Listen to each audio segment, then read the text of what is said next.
Sour Patch Kid. Oh yeah, keep it nice and loose. Hey, we should talk about the candy. My God.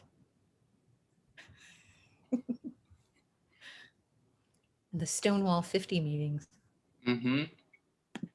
Hi, everyone, and welcome to Robust American Love. My name is Karen Karbiener, and I am president of the Walt Whitman Initiative, a 501c3 nonprofit organization whose mission is to celebrate New York City's literary legacy. We're also an organizing center for cultural activism and poetry-related events, just like the one you're just about to enjoy tonight. Please follow us on Facebook and Instagram and tune into our YouTube channel. A shout out to those of you that are out there right now to explore more presentations in our Robust American Love speaker series. If you like what we're doing, there are many, many ways to support our programs and our initiatives. Please visit our website to find out how, or you can simply write to Walt at waltwhitmaninitiative.org. We decided to offer this speaker series, note the word speaker, not lecture, to present timely public-facing conversations on Whitman's life, work, and legacy. You have already heard many different types of conversations and presentations here by teachers, poets, graduate students, artists, printers, neighborhood activists. They are not designed to be academic talks, but free, open, and informal discussions that we end by inviting your questions for Q&A with our speakers. So if you're watching on YouTube right now, please make sure to post your questions in the chat section, and we'll take a look and hopefully have some time to get to those at the end of our conversation. If you miss one of our events, you can always catch them on the Walt Whitman Initiative's YouTube channel. And our website, waltwhitmaninitiative.org, is the source for information on whatever is coming up next. That includes, by the way, our last talk of the year, which is next Thursday at our usual time at 6 o'clock. December 17th, Dr. Akash Goel will be coming and speaking about Whitman and healing. Very honored to have Akash join us. He is an assistant professor of medicine in the Division of Gastroenterology and Hepatology at Weill Cornell Medical Center in New York City. He practices general gastroenterology and internal medicine with a focus on nutrition and integrative health. And he is also very much a cultural activist, bringing medicine and ideas of healing to the public. He is frequently published in both peer-reviewed journals and press, and his writing and work have appeared on networks and publications such as CNN, the New York Times, Time Magazine, Financial Times. I think his most recent piece was for the Washington Post, so do watch out for his name. And one of my favorite of his many accomplishments was that while he was working for the William J. Clinton Foundation, he led the launch of India's National Second Line ARV drug program that currently provides life-saving medication to tens of thousands of individuals living with HIV and AIDS. So really looking forward to seeing Akash next week. And tonight, I am so happy to see on the screen one of my very favorite people ever. Ladies and gentlemen, and everyone else, poet and preservationist Brad Vogel is going to dive into a very complicated effort to preserve built physical touchstones of Whitman's time in New York City for the future. Brad's going to share with us some of his poetry as well, as we explore a bit more about Whitman's poetry and what it's meant for him and his view of the world. Brad, I am so excited to see you here. Welcome to the show. Thank you. Such kind words, Karen. And it's, really right back at you. You are an incredible dynamo. So thank you for having me on today. Well, right when we were waiting for this show to start, you asked if you could have another piece of candy, didn't you? Don't mind if I do. Yeah, just show everybody the candy that you're eating, because we're going to break the ice here right away. You caught me. I do love me a Sour Patch Kid. So when Brad and I were getting to know each other, and I guess the Stonewall Consortium, that was something that we were attending regularly. And I remember sitting with Brad and thinking, oh my gosh, here is this, incredible lawyer turned historic preservationist, he's the head of the New York Preservation Archive Project. Wow, I'm so privileged to be next to him. And then he takes out his bag and he empties out like 4 different types of Haribo candies. And he's like, would you like some candy? And I realized then, Brad, that you were a very special person. Well, thank you. Candy aside, there's so much more going on with Brad. So Brad, forgive me. I'm going to brag a little bit about you. And I know you are not of this ilk, but I do want to talk a little bit about you to warm up to our discussion. Sure. Everybody out there, we will be talking about historic preservation. We'll be talking specifically about the 99 Ryerson Street house that Whitman lived in 1855. And we will be looking at some absolutely gorgeous poetry by Brad. But I feel like there's so much to the package that I need to at least talk about some of the many threads that make up the beautiful tapestry known as Brad Vogel. Well, thank you. You started, I guess, as an attorney. Is that the first stage of your adult life? I mean, there's so many stages, but that was certainly the one that sort of my first formal role as an adult. Although there is a predicate, because all of my time in New York is really sort of preceded by a time in New Orleans. Actually, oddly enough, not unlike Whitman. It's New Orleans. Many people don't realize that Walt Whitman was in New Orleans for a 3-month period in 1848. And it seems, if you zoom out and look at Whitman, like that is an insignificant amount of time in his life, but it's a super important, pivotal moment. And it really does seem as if that's the place where he transforms from Walter Whitman Jr. into Walt Whitman, the poet, the force that we know. So New Orleans was transformative for me too. It was a place I went to attend law school. This was about 1.5 years after Katrina. And I really felt called to be in the place for some reason. And I learned a lot from the city, even way more than I learned from law school. It's a place it's really hard to explain, but there's just so much of the human drama that plays out there, from the highest of the highs to the lowest of the lows, and everything in between. But New Orleans is where I really got into historic preservation, interestingly enough, even as I was training to become a lawyer.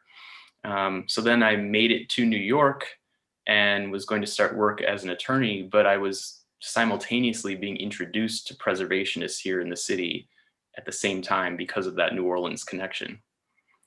So I know that you also, I mean, New Orleans is poetry. New Orleans is historic preservation. There are many reasons that New Orleans remains an important place for you, right? You have not ever lost touch with New Orleans. And I know you and I have even talked about your research into Whitman's time there. Mm-hmm. You're rightly pointing out that these were 3 very, very important months for him. There are a lot of theories about what might have happened to Whitman, including maybe his first same-sex relationship or, actual consummation of a relationship. Right. And I know for myself, when I've written about Live Oak with Moss, that collection of secret same-sex love poems that Whitman wrote in the 1850s, that New Orleans was the only place he could have actually seen these trees. So there must be a link between those very erotic, very sensual poems and this beautiful place that he was very interested in exploring. I guess. Absolutely. So from attorney, and I know I met you when you were still an attorney here in the city, but you had sort of a slow awakening, I suppose, to historic preservation, which has become really the center point of your work. Can you tell us a little bit about that dramatic change from just, I guess, leaving behind a profession that you've trained for quite some time, and then, moving right deep down into the world of historic preservation here in the city? Sure. And, at some point you've got to pay your student loan bills. And so there's a reason one becomes a corporate attorney in New York City. But But I do feel like from the very beginning, a lot of people would ask me sort of, what are you here to do? Because I think a lot of us arrive in New York City and we are on a mission and we feel as if we need to run through the lobby, ram ourselves into that elevator, pound the buttons and just fire ourselves up to the top floor, and get that corner office. And that's why we're here. And I don't think I've ever felt that impetus in New York City. And maybe this is just who I am, but the way I tend to see my life is much more of a sort of bubbling and sort of vining and entwining my way up the cylinder or up the elevator shaft, which leads to all sorts of interesting things. And you never quite know which thing you do in your life is going to lead to the next thing. So I like to say that I came to New York and my goal was to just be here and to have this sort of sense of adventure that I think drives my life play out in this place and with these people. And it's definitely has not let me down, I will say that much. But you're right that being an attorney for 6.5 years at 2 different firms was a very different way of seeing New York City. And it was almost as if when I finally did leave, I was able to put on a totally different set of glasses, like special Google glasses, to see New York with sort of full augmentation finally, once that transition had happened. And it was quite stunning and quite beautiful. And it allowed me to really sort of pinwheel out into the city in a much greater way. And that's in historic preservation, that's with Whitman stuff, that's with the Gowanus Dredgers Canoe Club, the Circumnavigators Club. There's all these different things that are sort of interests of mine that were finally allowed to bloom then. But I think you saw that with Whitman too, where, he certainly worked for lawyers when he was young and living in Brooklyn. And he did not have that many good things to say about them or things to imply about them. If you read, there's a number of things that really do not portray lawyers in a good light, including some of Whitman's fiction, lesser known fiction works from that time. So I get it. It's a very different way of looking at the world, certainly than the Whitman that we come to know through his poetry. And I get that. I feel like the poetic and the Whitmanic view of the world is a blowing open. It's a breaking open. And the law, even when you're being creative within the law, it is still ultimately mostly about constraint. It is about system and order. And Whitman talks about order in his own way, but I really think it's a different sense of order, much more of a sort of cosmic order rather than a human, rational, bounded sense of order. That's so interesting. And I guess as you're speaking, I can hear the poet in you waxing. And I'm reminded by some of the names that you've mentioned, like the Gowanus Dredgers, of how much you have given back to the city. And I think, this is why you're really on the show. You were one of my favorite New Yorkers, even though you're born in Wisconsin, right? And come by way of New Orleans, you have brought such energy to the city. And one of my favorite ways is with the Gowanus Dredgers. So for folks out there that have no clue, can you kind of let them know? It's such a weird thing and people barely believe such a thing can happen on a Superfund site. Yes. But please tell us more about that club. Yes, no, and again, just to weave it in there, Whitman does speak of Gowanus's waters in one of his poems. He also actually talks at one point in a sort of reminisce about going out onto Long Island from Brooklyn, and the train emerges from the tunnel that was under Atlantic Avenue. Avenue Tunnel, yeah. It emerges and he looks off down to the south across the valley of the Gowanus, which is all at that point just sort of tidal marshes with some old tide mills, and the beginnings of sort of industry and residential starting to creep in. But it is really fascinating to me to think about Whitman having viewed this vista and this landscape, because today Gowanus is a much different place. Many layers have accumulated. They had accumulated prior to Whitman too, with since the Lenape had inhabited the Gowanus Valley. But the Dredgers especially this pandemic year, and my hair has grown quite long in in the course of this crazy year, let me tell you. And if I think I see Jerome is on the YouTube chat here, and I'm sure he's about to tell me to cut my hair. Oh, no, be quiet. I like the long hair. But the Dredgers Canoe Club, I have to say, if there has been a thing that has sustained me in the dark moments and through the rough patches this year, it is this crazy, wild stem cell crew that can turn into anything at the drop of a dime. If you need people to collect food for folks in a canoe, we can do it. If you need people to raise funds and buy local gift certificates for businesses and support the local arts groups, and put a 15-person brass band out in a fleet of canoes when people are desperate for any kind of entertainment.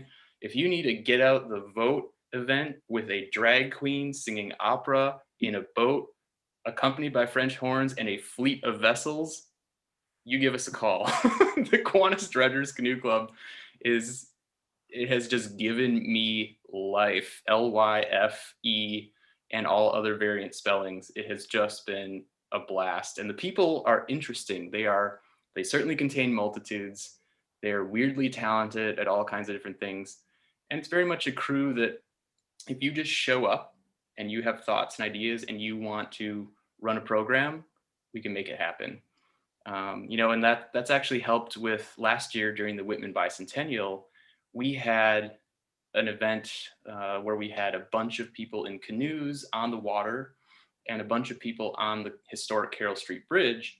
And we read the entirety of Walt Whitman's Sea Drift section from Leaves of Grass, which doesn't get trotted out in full almost ever. And I mean, you are more of the Whitman expert than I, Karen, so you may know of some work that has done this, but to my knowledge, this was perhaps the first time in Brooklyn history that all of those poems, even the obscure ones, were brought out.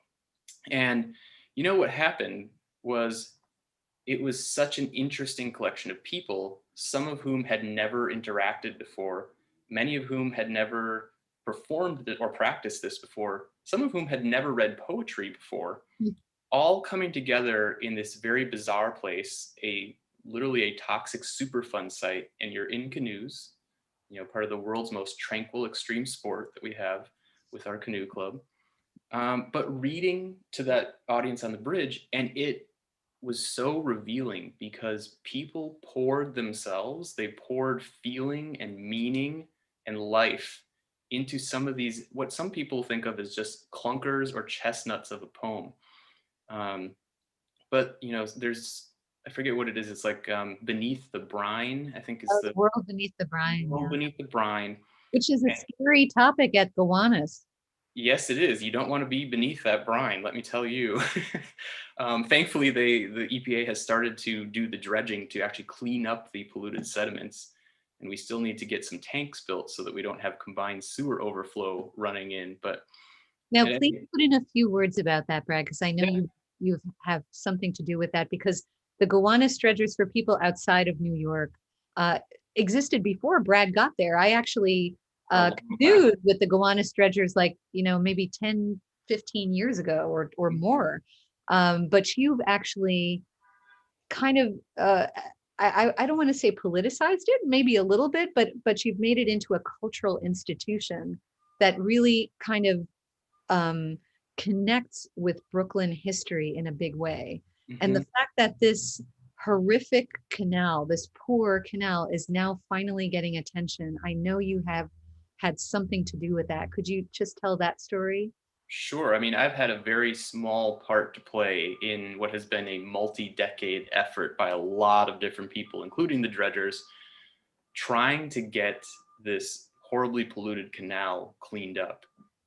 And part of that is because there's so much significance to this canal. If you go back,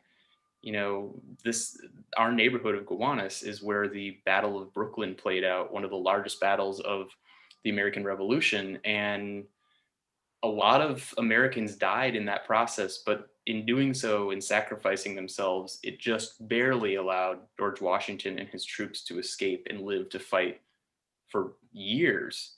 and somehow, miraculously win the American Revolution. So that's, that, and then just a general concern for all the life in the canal. A lot of people don't realize that in this horribly polluted lavender lake with rainbow sheens of coal tar all over the surface, that somehow, despite all of that, for all of those years, for over a century, there was still a ton of life in the canal. All kinds of fish, all kinds of birds, crabs, snails, ribbed mussels, you name it. If you start looking and you just spend time, I feel actually it's a very Whitmanic exercise to sort of loaf at your ease in a canoe and really just take in what's happening around you in this environment, this ecosystem. You really begin to understand it and to really, in a way, become part of it. And that's been our mission, is to get people to become familiar with the Gowanus Canal, sort of as a place and a thing. And only when you have that happen can you really be driven to be part of the constituency that's going to keep this. It's going to take a lot more political effort to keep the attention focused on the canal so the cleanup gets accomplished. Especially now after COVID and money is stretched everywhere. It's actually really remarkable that it's getting that much attention right now. And I know you have so much to do with it. I feel like we have to have you back on the show, and we have to do the show from a canoe so that people could properly. Sorry? This can be done. Well, because there is no substitute for being on a canoe in the Gowanus Canal. It is truly one of the most strikingly beautiful things that you can do in New York. And it's unusual, right? Like a lot of people don't even think of New York as a place to go canoeing, and particularly in a super fun site like this. But when you are on the boats and you're going down the canal towards the New York harbor, the life that becomes apparent, like Brad was talking about, the little examples of how nature is able to survive and come up. And then also what man has made of man, right? Like left and right as you go down the canal. It's just a story about New York. And I know that you all, Gowanus Dredgers, arrange for events, right? That the public can take part in. I was actually going to ask if you could, can the public join the dredgers? Yes. I mean, most of our events are open to the public. We have a few where people have to pay, but those are often paid so that we have some funding to support all the free stuff, the free public canoeing and many of the events that are open. I know we have some people on the show here who have participated, who have either helped me paddle the snack barge for our paddle in movies, or who have, we've had Dia de los Muertos on the canal, where we've had characters floating around with incense and dancers and an ofrenda. There's a lot that can happen when you let your imagination run. So actually, on that note, do you mind if I share a photo or two? Oh, please. Yeah, I was going to say you could bring people there. That would be really great. Sure. Well, here we go. So this is just giving you a sense of all of the people proclaiming Walt Whitman, or about to proclaim Walt Whitman, on the canal. And this is from the perspective of the audience on the bridge, the Carroll Street Bridge. And so during the show, all of these people start sort of moving around and sort of slowly entwining with the currents and sharing the poetry. So it's usually at dawn. It's called the dawn reading, which takes a certain hardy sort of person to come down and make it there on a work day. Not to mention be part of the crew, but it's a lot of fun. Let me actually just pull up one other shot here. This is another view of that. Oh, that's fantastic. Yeah. The red of the canoes is such a standout. And this is the crowd, right, that was reciting up to the people on the Carroll Street Bridge. Correct. Right. And there was, poems like As I Ebbed with the Ocean of Life and Out of the Cradle Endlessly Rocking was a duet between two women who just gave it their all. I have never, ever been so moved by a performance or a reading of that work as that moment. It was really something. So, Brad, if people want to take part in these events, like how do they reach out to the dredgers? Sure. I will put in the, well, I guess I'll put in the YouTube chat here, one moment. Our website, which is a great place to start and has some of our contact info as well. It's just gowanuscanal.org. And I'm looking at a list of some of the other events that you have done, like the New York City Poets Afloat, that micro-residency and the reading series. Is that tied with the dredgers? That was something I did independently. This was just an effort to do something interesting and bring poetry to life in a different way. But basically, we had a bunch of poets get stationed on different vessels around the harbor. They had sort of for a month, they could go aboard those vessels whenever they wanted, and they could just take in that space and the energy there and then write poetry. And then at the end of that month, we all gathered the next month at the South Street Seaport Museum aboard their big sailing ship, the Wavertree, and had a reading of all of these poets from all the different vessels all share their work at the same time. And so that was great fun, and just a totally different way of looking at the world and sort of gleaning meaning and life from this place. So that was fun.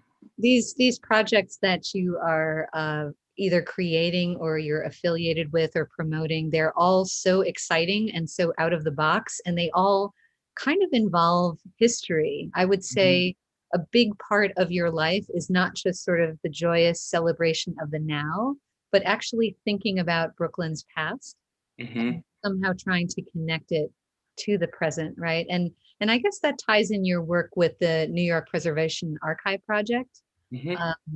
And I don't know if I've mentioned this, Brad is the executive director of the New York Preservation Archive Project. And that kind of launches us into a discussion of preservation in the city and how you got involved with this. Now, you preceded this with telling us that this interest was activated in New Orleans, right? A likely place to fall in love with beautiful old buildings.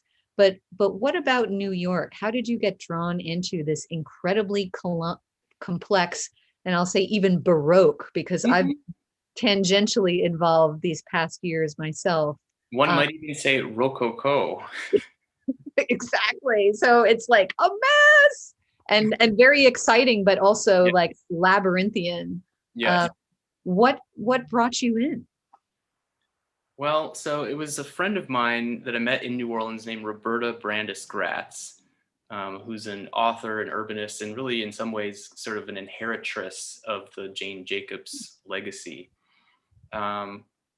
I think, though, the sort of fundamental thing that has drawn me to preservation along the way is a sense of looking for balance in a place and in any scenario. And I feel like in New York, there is such a heavy emphasis on the dynamism and the making it new, which, Whitman talked about in Brooklyniana and some of his other works about this sort of endless drive to remake the city. And I think that is inherently part of New York and a sort of dominant trend here. But what people don't realize is that there has always been a countervailing force since very early on, way earlier than people realize, because it's like with Stonewall and gay rights. A lot of people today think that sort of out of the darkness, poof, Stonewall happened, and then voila, we have gay rights, and it has all grown from there.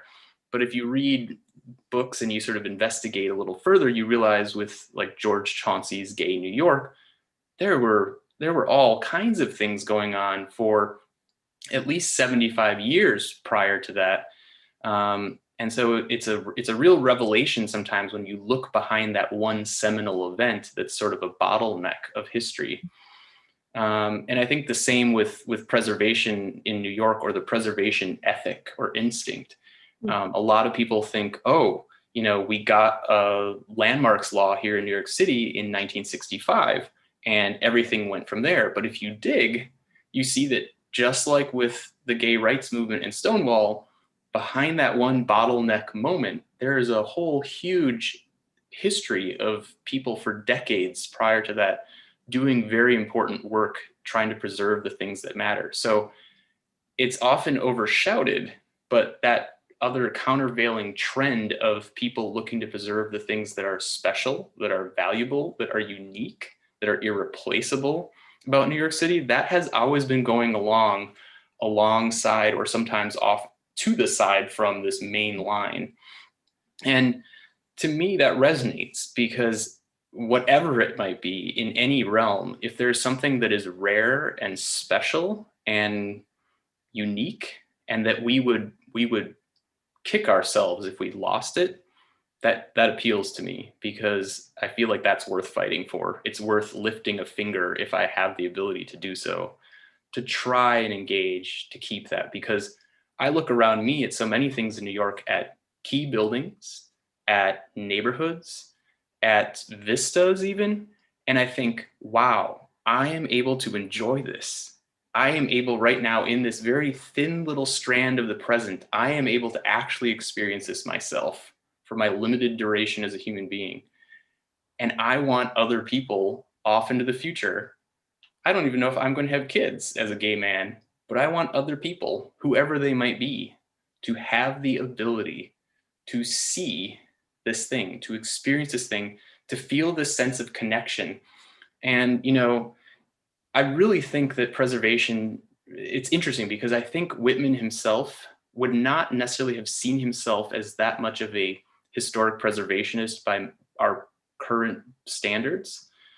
But I do think that he's very entwined with a preservation ethic in a way, because what is preservation really about? To me, people usually think it's backward looking. And it does, it involves the distant past, like past beyond our own lifetimes.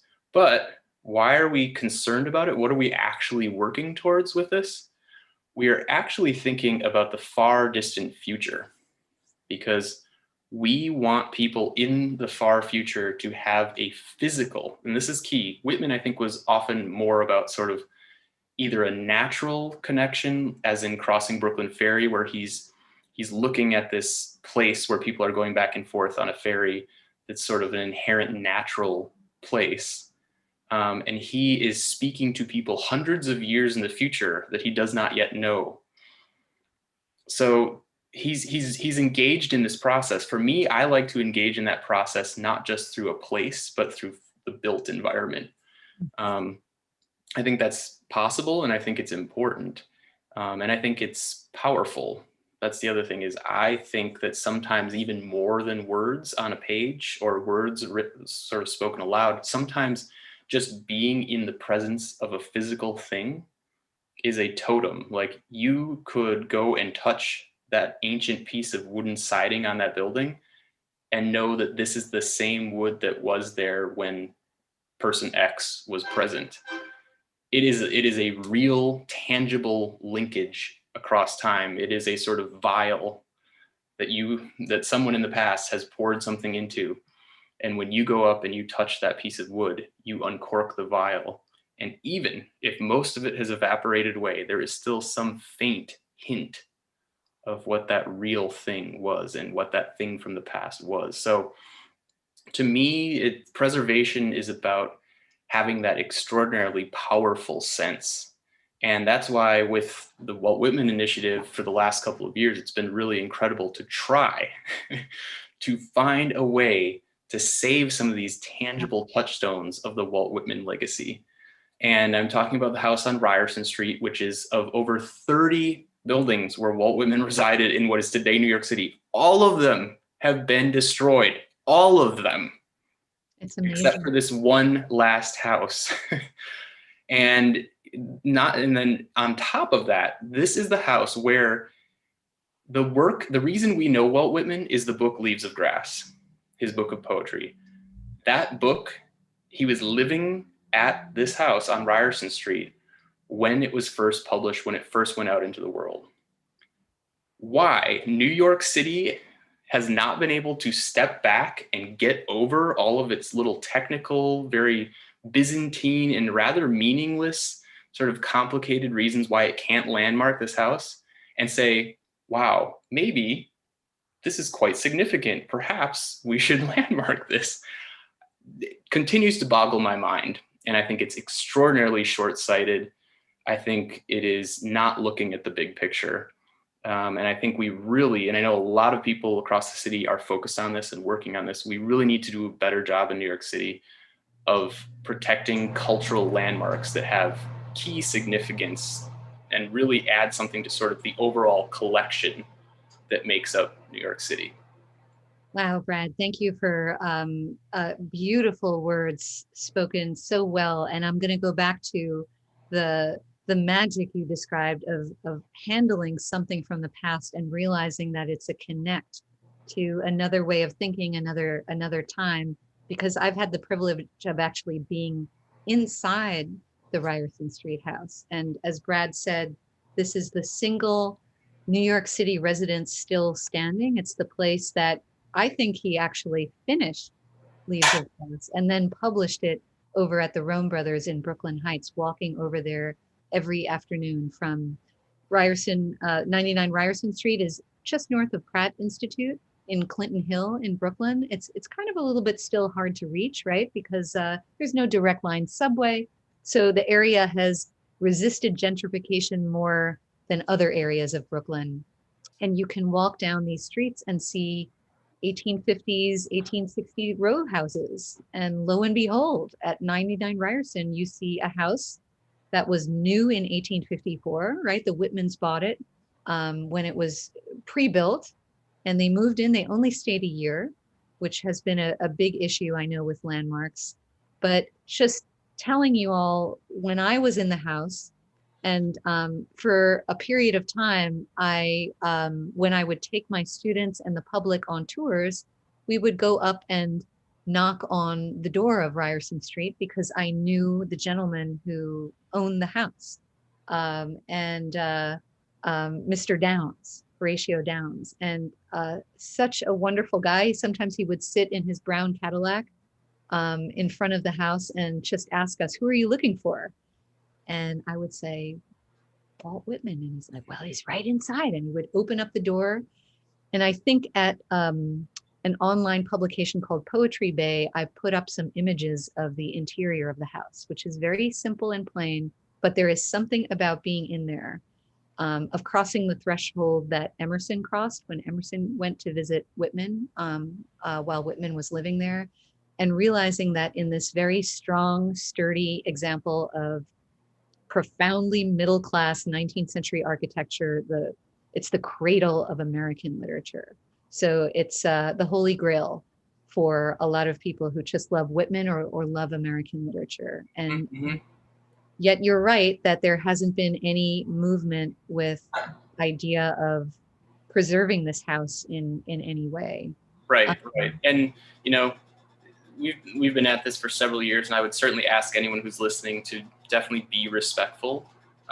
There are people living in the house today, so please respect that as a private residence. But I do think that it is very important for us, again, to sort of step back from the present and think about, what if this house is lost? What if, for whatever reason, it were not to be there tomorrow? And I think it would be a serious loss and a grave mistake on New York City's part as a whole not to have some means of ensuring that that house is there for the longer term. So, you know, and there are other spaces in the city that are actually, again, physical Whitman touchstones.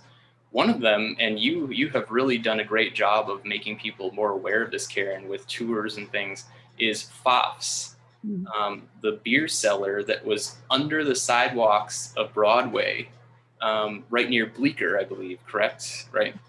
And this is a place that was really one of sort of the gathering places of the intelligentsia and the early bohemian crowd in 1850s, 1860s New York. And Whitman was there. Whitman was there in the mix. It's also clear, sort of from reading the tea leaves, that this was a place where some of the early sort of homosexual encounters were happening. But that too, what sort of recognition is there for that? There's nothing for a passerby to see that this was a special place or a place of historic importance. There's no sidewalk plaque. There's no plaque on the building. It's really a thing that, we could do better. And it's a shock to me, again, that given Whitman's stature, not just in America, but internationally, that we haven't done more. But it's always complicated. And this is why, as you said, Karen, we're not talking about a manse or a mansion or, some really fancy place. This is the thing. Whitman's life is taking place in a series of rather modest abodes and rather low down places. And that's part of what makes it so uniquely American. He is the voice that that Emerson sort of prophesies and says, there will come a sort of true American voice. Not a perfect American voice by any means, because there are a lot of people who did not sort of get full shrift in Whitman's work. I mean, he's more expansive and more inclusive in his poetry than anyone who came before him, certainly. But he certainly is a uniquely American voice, finally. And part of that is because he's not like Emerson and a lot of the people before him who were the literary greats of their time, who were of a different class. Whitman is literally pretty much coming up out of the streets, and he is bringing a totally different view of the world as a result. But when it comes to the preservation of buildings, his birthplace is miraculously intact out on Long Island, and the place where he died in Camden is also intact. But we don't have a physical touchstone from this middle part of his life that is actually tied to the point when he becomes a literary wonder and actually comes to our attention as Americans. And so to me, that's what's missing, is it's this middle part of his life that actually makes him relevant, that we don't have any physical touchstones protected for. Thank you. That is so eloquently said. And I wanted to ask you why you think that it hasn't happened yet. I would propose that none of these buildings are pretty, right? They don't have the typical appeal of a landmarked building, right? 99 Ryerson is just a very plain wood frame house that's actually not in terribly good condition. And then for those of you in New York, if you want to know where Pfaff's Cellar was, near the corner of Broadway and Bleecker, there's a really great deli. I love everybody in it, Hans Deli. And right below Hans Deli is where Pfaff's Cellar Saloon was.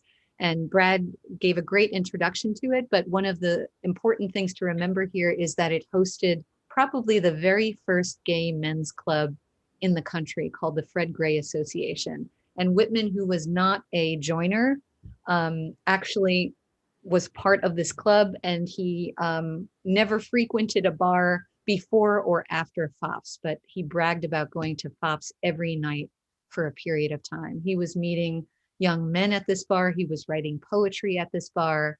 And the mix of journalists and cross-dressing actors and the energy in there was insanely amazing. There was so much art born in there. And yet, as Brad says, no plaque, no recognition. You would need to go on a tour to actually know if 99 Ryerson or Pfaff's Cellar was worth any mention whatever. Brad, back to you about like why is this not happening? What's your theory about why it's not taking? No, you're very right about the fact that these buildings are not aesthetic gems sort of preserved in amber. And that's the thing, is a lot of preservation, especially in New York City, is focused on the aesthetics and on the architecture and a sort of a sense that the thing is an arc that has been perfectly preserved all the way through time. Sometimes, oftentimes that happens because the owners have been wealthy and so they can afford to maintain a building, or it's built with materials that are built to last, like stone or marble, from the beginning. So that's one reason why it might make it all the way through without any changes. Or if it's in a place of extreme poverty, and I saw this often in New Orleans, sometimes it will skate through without any changes because of that fact. But in New York, even places that are in a sort of a more poverty-stricken area or a lower class area, however you want to categorize that, oftentimes they will be changed markedly over time because they are places of use. They are part of this dynamism of New York City. And you saw this with 227 Duffield Street, which is the abolitionist house that has been the center of a preservation push in Brooklyn as well, and finally got calendared at the Landmarks Commission and had a hearing this past summer. But Yeah, that what happened with that, Brad? I never caught up because I did attend that hearing. I know you were there too, but what was the after effect of that hearing? Well, that's just it. So they had the public hearing, but the commission still has not acted on it. So it's just sitting there, which is interesting because if you ask me, it looks a little bit like this was a sop to the public during the month of Black Lives Matter, and then they didn't act on it. So I'm not sure what happens next, but hopefully it gets designated as an individual landmark soon. But with that place, it's key to remember that that building has changed over time. It had it was built pre-Civil War, and then in the 30s had sort of ground floor bump out added to it. And then, over time had more changes. But this is one thing that I think we really need to think about, especially if we're going to tell the story of more people and more groups of people in New York City and the many strands of history that make this place up. We need to understand that some physical locations, the accretive or accumulative nature of change for a building is okay. In some ways, it actually adds value. It shows you how this thing has managed to survive through time, through its built fabric. That is of value, not a detraction. Not every place that's culturally valuable to people in New York City is going to be, the perfect thing preserved in amber through a century or more. It's going to change, and that's okay. But it's going to take a lot of work and some time, I think, to get the powers that be to start seeing things that way. There's been some signs that it's starting to shift, but it'll take some time. And I did want to go back to Pfaff's and just note that building, and Jay Shockley has brought this up, rightly so, the building itself that this under sidewalk vault is attached to is actually protected in a historic district. And I believe that is the NoHo district, and Jay can correct me if I'm wrong, certainly. But it is protected. However, to my knowledge, it is not, nowhere in there does it say it's protected because of the Pfaff's sighting there or the Whitmanic connection to the building or anything like that. It's simply based on its architecture. So sort of incidentally, Pfaff's is protected in a way. But to me, a big part of that is there needs to be some recognition, especially for a place where the significant site is actually under the sidewalk. It's literally under your feet. Would be so cool to have a plaque right there on the sidewalk, right? Just right. Literally, as you say, under your feet, poetry is happening on the streets of New York. How can people help? Like if we have people in the audience who are listening and they would like to get involved, you are part of the Walt Whitman Initiative along with myself, and we've been kind of, you and other organizations really spearheading an effort to try to get some recognition, some value placed on 99 Ryerson. Do you have any immediate other suggestions as to what people might do? No, I would say reach out to the Walt Whitman Initiative and just seek to get involved. So many of the things that I do, I feel like are groups that don't necessarily have a big budget. They don't have a paid full-time staff. They are out there because a bunch of people decide to show up and start pushing and giving energy and just continuing to show up. In that way, I feel like sometimes that can be very frustrating because there isn't this support network that you might have in a larger or more formal organization. But to me, it's sort of like the real Tocquevian strength of America is built and shows up and exists in these organizations. And I know a number of the people who are listening tonight are out there doing the exact same thing. They are giving their all because they care and because they think something is special, not because they think there's some expectation of a huge payout or even a huge likelihood that they're going to make it big in terms of fame or some sort of public presence, but they just know somewhere deep inside them that this must be done, and they will commit themselves and throw themselves at it. And I admire that deeply in people. Here, here. And of course, you are exemplary of that. As And are you. we will say to people out there that if you are interested in carrying this further, you can always contact us through the website or that address, walt@waltwhitmaninitiative.org. And we would be happy to talk to you about what we have been doing, and what we really would hope to accomplish. But Brad, I'm looking at the time, and I need to be some poetry. Quick, and it is time for poetry. It is always time for poetry, but we've kind of left it aside for the good bit at the end. Mm-hmm. And I want to preface this by saying Brad has a book which I love. I know it's now 5 years old, right? The Broad Meadow Bird, but it's an exquisite collection of poetry. He's also a finalist for the 2020 Erskine J Poetry Prize. Congratulations. Thank you. Is it Paul Muldoon who actually won the prize this year? Yeah, I can't remember who it was. I was a finalist, and I was happy to get that. So you are in good company, my dear. So there are many places to enjoy Brad's poetry. He's been published in Smartish Pace, Freshwater Review, and Solitary Plover. And I know you have written also for the New York Times and other publications. So Brad has a really wonderful pedigree. And I'm wondering, like, maybe the best way to do it is just to plunge into a few favorites. How do you feel? Great. Sounds great. I mean, I'll just say, like, Whitman for me has been so interesting because when I was in high school and I first learned about his attempt to sort of blow up form, I was sort of angry. I thought, that's not what poetry is, coming from childhood. And the older I get, the more I understand Walt Whitman and can see the value of what he's doing. And to me, the biggest theme about Walt Whitman's poetry that it astounds me over and over again is how he can find optimism in things.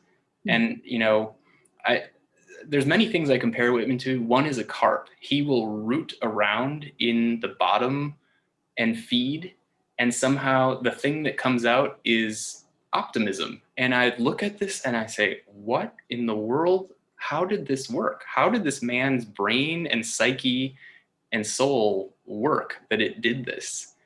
And I admire that. And I sometimes remind myself, because I think I'm inherently maybe look at the world with a little bit more of a jaded, pessimistic view. No way. I totally don't see that. But I think Whitman may have had a darker view of things in reality, and his poetry was his escape into a more optimistic place. I think for me, I have a very fundamentally optimistic view in sort of how I square up to the world. But I think sometimes the pessimism gets offloaded into the sort of external hard drive of my poetry. So for example, Walt Whitman loved to have these little poems about him on Broadway, or even at Pfaff's in the cellar, and you can sort of feel as if you're there under the sidewalk with him. This one is one of my little vignettes of a New York experience. It's called Terminal City. She spews bitches and assholes from Jack Hammer's irate tip, pit stains spiraling. Unclear whether the sun's out or not. Push, shove. NYC, the anti-love. Ooh, that is not a Whitmanic poem right there. That's an anti-Whitmanic poem. But there's a playfulness in there that echoes back to Whitman. And I think, isn't another one of your influences Robinson Jeffers? I kind of hear him in there too.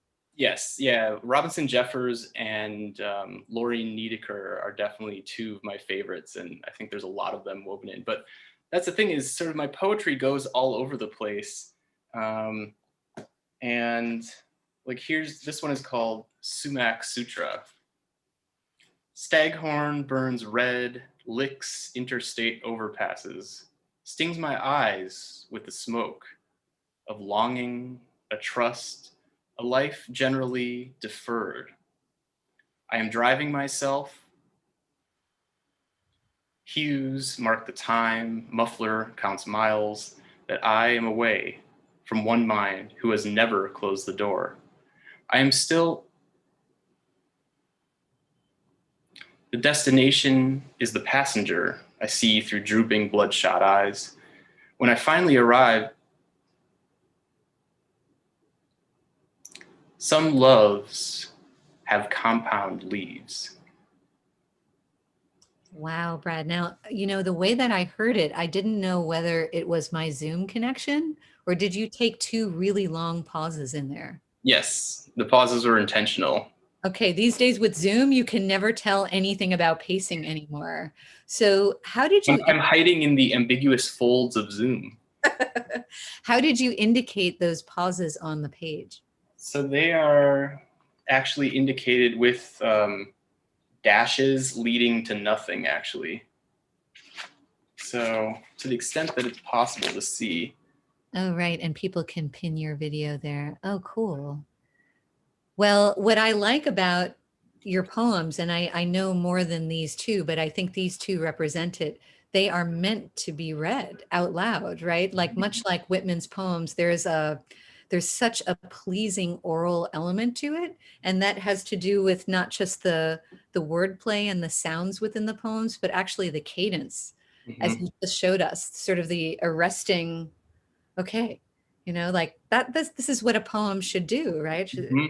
It's a wake up call. So I love the energy that you're delivering with those pauses. Well, thank you. No, I mean, one other thing to mention in terms of my interrelationship with Whitman as a poet is, and I talk about this often with Jerome Ellison Murphy, my boyfriend, is Whitman to me can be confounding and annoying as hell because he is like a gigantic anaconda who unhinges his jaw and eats the entire cosmos. He's like, I claim all of this, all these things that you potential future poets can ever think about poetry.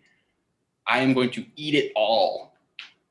And like, it is all his. He claims like thousands of years into the future, into the past, like dinosaurs, distant planets yet to be discovered.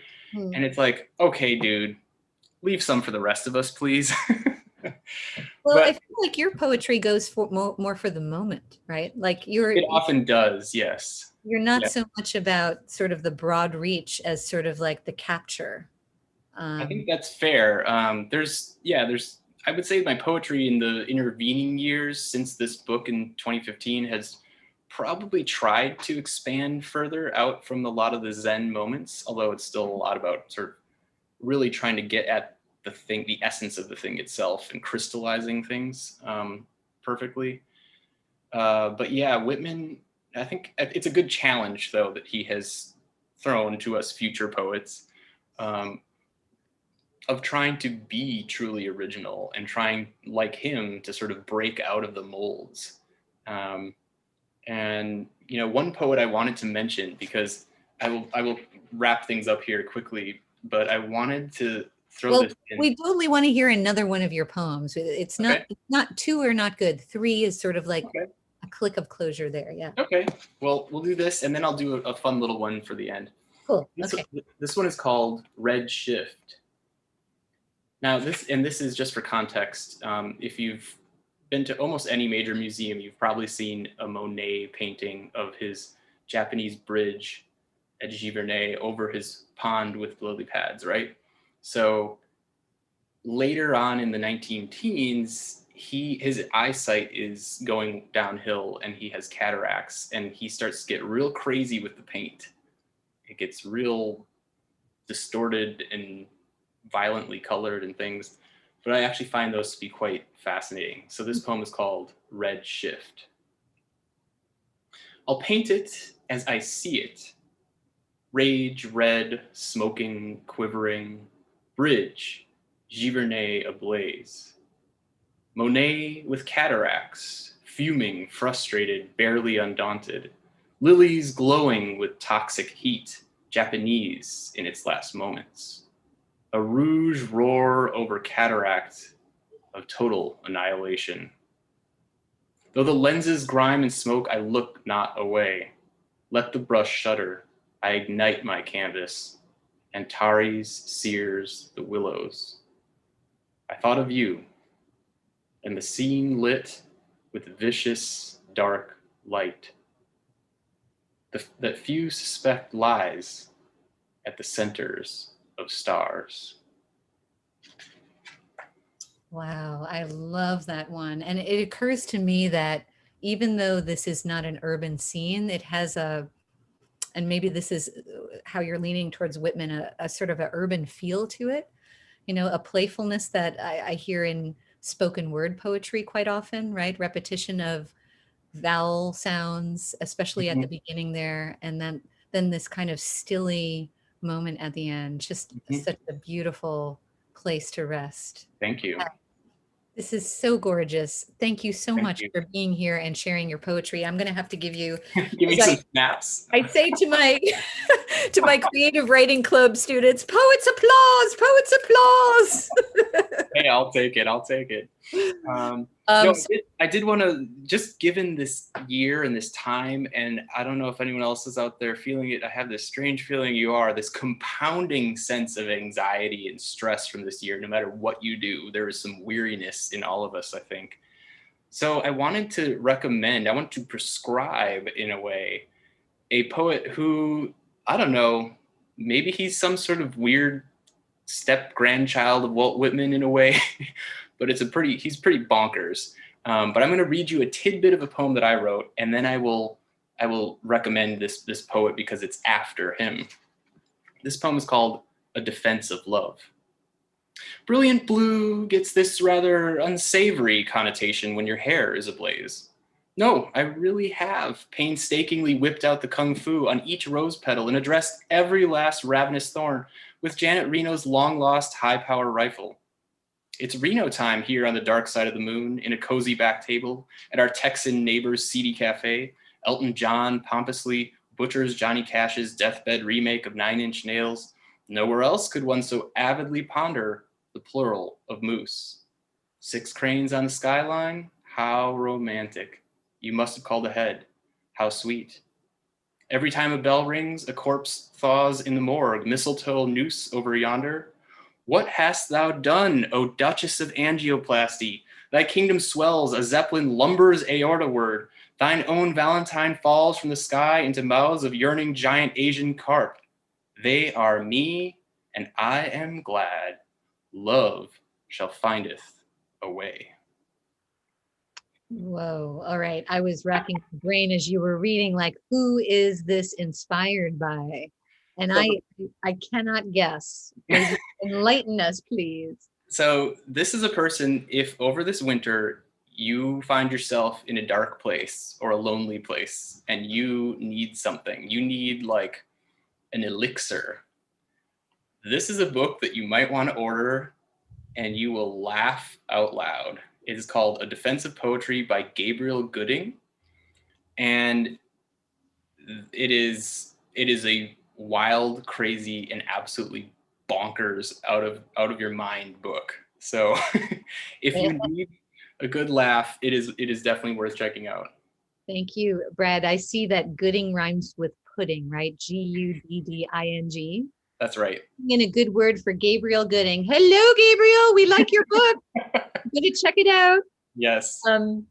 Brad, you are amazing, and your radiant energy is coming across the Zoom screen. I'm sure the people at home feel this as well. Thank you so much for being here with us today. Thank you so much for having me, Karen. It's always a pleasure. Will you please come back? But maybe I should say, will you please invite me to the Gowanus Canoe Club, and we can do maybe an episode of Robust on the channel? That would just be a mind-blowing experience. I would love it. Meanwhile, everyone out there, if you want to know more about Brad's poetry and Brad himself, you can go to his website, bradvogel.com, which I think you said maybe needs an update, just like a lot of our websites need updates with COVID. But there are so many great poems there and photographs. I just had to put in a plug for it. Thank you. No, and it's actually, because I was late to the game, it's bjvogel.com. Oh, sorry. Yes. Thank you. B.J. Vogel. What is the J for? James, my middle name. Okay. Or just to be a little provocative in a Whitmanic sense. Thank you. And before we sign off, though, we have two wonderfully delightful announcements. First of all, happy Hanukkah to everybody out there. Woohoo! There is Absolutely. something to celebrate. So please do celebrate, and happy Hanukkah to everyone out there. And secondly, a really amazing announcement that we have about an upcoming wedding, December 19th, and I'm going to ask Tristan Pullen, who designed this lovely poster behind me and who has been on the show. Hello, Tristan. Hello. And who is kindly masterminding the tech behind the program. We would not exist without Tristan Pullen. Tristan is getting married on December 19th to Ibrahim Nassim. And we just want to congratulate you and to wish you such, I mean, I've found marriage to be such a blessing, and I am sure, knowing the love you feel for each other, that that will happen too. So early congratulations to both of Now you. that deserves some snaps. Yeah, that was. So are you guys actually going to have a honeymoon? Possibly. We're trying to figure it all out because, I'm a graduate student. So, priorities. But yeah, we may have one. We've been looking at a little beach house in South Padre for the weekend just to get away, or for the week, before we have to go back and to dive back into school. So, yeah. And Tristan is a very talented could you tell the whole name of your degree from Memphis? I'm getting a Master's of Fine Arts in Directing from the University of Memphis. And currently on the job market, and I personally vouch for this very talented young man. So Yeah. let's get him a job in 2021. Yes. Woo! Yes.